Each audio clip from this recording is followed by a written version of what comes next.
Welcome to Taking Care of Business on Current Radio, News Talk, 1180 for the best in Saturday Talk Radio at 1 o'clock and on 1230 KGEO at 10 o'clock on Saturday. And for the best in Wednesday Talk Radio on Wednesday at 1 o'clock on 1410 KERI. And now on 1000 KKIM in Albuquerque, New Mexico. Your host is Clay Kerner and I'm Marty Pay. And behind the big board we have the producer's producer, Greg Held. Clay's taking a nap. It's that time of day for him, so he's going to miss today's show. So I'm going to be soloing it today. Last week we had a really, really funny show with two very, very funny people. My old friend Michael Stern, author of I Had a Ball, Lucille Ball's most favorite fan, and Michael Prince, creative director for the Gaslight Melodrama, talking about their new show, Rosedale, like Dallas, only funnier. But we're going to take a turn this week. In the second half, we have the co-founder of the USA Association, Bill Glenn, who just wrote a great article entitled, It's About the Midterm Election, Stupid. But in the first half, we have a gentleman I've been looking forward to talking with, author of a great new book, Uncommon Sense, the Talmud's Timeless Solutions to Political and Social Challenges, by Rabbi Ganz. Rabbi, welcome to Taking Care of Business. Thank you. Thank you for the welcome. Thank you for having me on the show. Great to be there. Well, I'm fascinated by your book. Off the air, I mentioned to you that I'd written a book 20-some-odd years ago about how, as a society, we've abandoned our Judeo-Christian roots. I don't want to get too much into the religious aspect of it, but do you kind of agree with that statement or not? Yeah, I couldn't agree with it more. You know, one of the points that I make in my introductory sentences there is that the texts that I draw on are ancient, but these things just don't go out of style. You know, the classics in secular literature go on for, centuries. They remain relevant, and the same goes for Judeo-Christian ethics. You know, what you wrote 20 years ago doesn't really go out of style. It's still true today, and this was the type of thing that I was attempting to do. Mm-hmm. Well, I can't wait to get a hold of your book. I've been reading the chapter summaries, and it's very interesting. It's fascinating. So the title, Uncommon Sense, the Talmud's Timeless Solutions to Political and Social Challenges. So just for some of our listeners that may not know, what is the Talmud? Very briefly, within the Jewish tradition, we accept that the Bible, the 5 books of Moses, has divine origin, and we also believe that when that presentation was made, there was also an explanation that went along with it as to what it means. So, for example, if the Bible calls for keeping the Sabbath, so the Jews keep the Sabbath a very specific way, but the specific way is outlined in the Talmud. And Jews have always studied the Talmud over the centuries. During much of the time, they weren't allowed into secular universities anyway, so this is what they studied. And the Talmud talks about just about everything, including humanity. It talks about ethics. It talks about what makes everything tick, what people should do, what people shouldn't do from an ethical perspective. So what I did is I gleaned together some of those ideas as they pertain to the modern political, social scene. And in my book, I talk about the economy, I talk about the taxation, talk about politics as far as foreign wars when things are going on, like they're fighting in Syria or Egypt.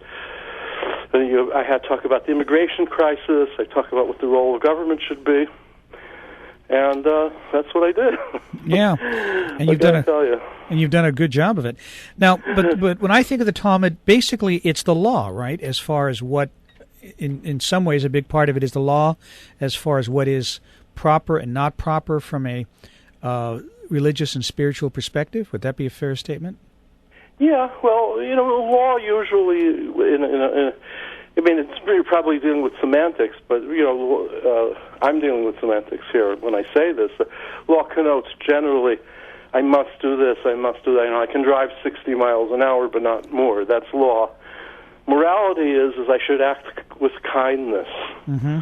Here already, you're dealing with such things. I mean, we all agree that the parameters are a little less delineated.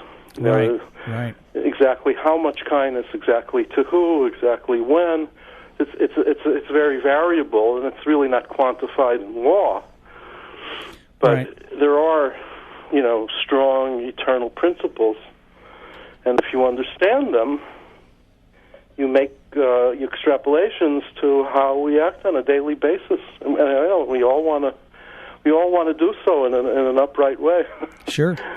Our guest by phone, Rabbi Ganz, author of Uncommon Sense, the Talmud's Timeless Solutions to Political and Social Challenges. Well, and again, when you look at morality and law, law is don't drive over 70. Morality is, there are reasons why you shouldn't drive over 70. So, yes. Yeah, absolutely. Mm-hmm. Absolutely. And there are reasons you shouldn't drive over 70. But I say, unlike law, it's less quantifiable because maybe at times you have to drive over 70. If you have a passenger in the car that's dying. Sure. So morality is that way. It goes this way 1 minute, and it goes that way the other minute, and it's a bugger. That's why morality, as a rule, in my opinion, it becomes harder to legislate as far as what the do's and don'ts the country set up, and it's really hard to get a handle on it. You hear some of these bizarre behaviors that are being touted in the name of humanism. It can make your head turn. Sure. Is it humanism? Is it not humanism? What am I supposed to think? What am I supposed to do? Sure. That's a real tough one. Why did you write this book? I'm sorry. Why did you write this book? I wrote the book, to be really, humble and honest. There was a great classic of Talmudic morality that was written in the 800s, like 1,300 years ago, by very, very great authors. So he said, well, I don't know for sure why I wrote this deep down. Maybe it's because I want to be famous. I don't know, maybe I want to. But he said, but I do have some reasons for doing so that I don't think are untrue. That's how I approach it. I wrote the book because I had this great sense of gratitude to the country. I write in the introductory parts of the book that my family, both of my parents came from the same part of Eastern Europe, and their parents, for one reason or other, ended up coming here between the world wars. But just about everyone else that was there was killed. Most of the immediate relatives were killed by the Germans.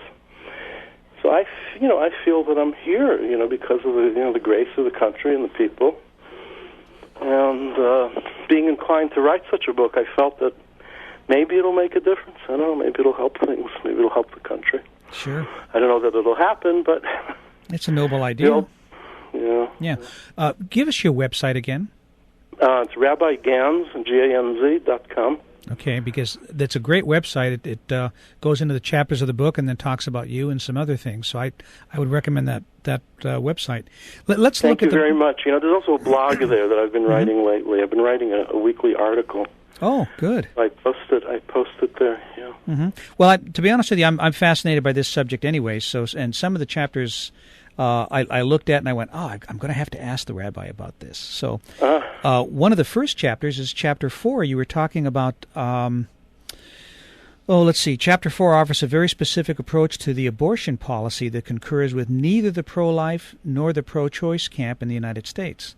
And I'm just wondering if you can elaborate on that, because when I look at the Old Testament, especially, David saying, God saying, I saw you before you were born in the womb, I think of it more in text as pro-life as opposed to pro-life or pro-choice. Yeah. Well, that was one chapter where I sort of almost apologized. I said, listen, I'm not trying to suggest religious law should be imposed here, but this is more of a legal, by nature, by definition, this is more of a legal kind of a thing, like when do you do abortion, when don't you, when may you not. I said, listen, this is our perspective. You have to vote on it in a secular perspective. But if I can do a quick rundown, I'll try to summarize very quickly the positions that I take in that chapter, based on text, not my own. Right. So it begins with. Rabbi, let me do this. This is a perfect spot for a break. Let's break for a second, then when you come back, let's pick up with that, okay? Sounds good. Okay, we'll be back in a moment on Taking Care of Business on Current Radio News Talk 1180.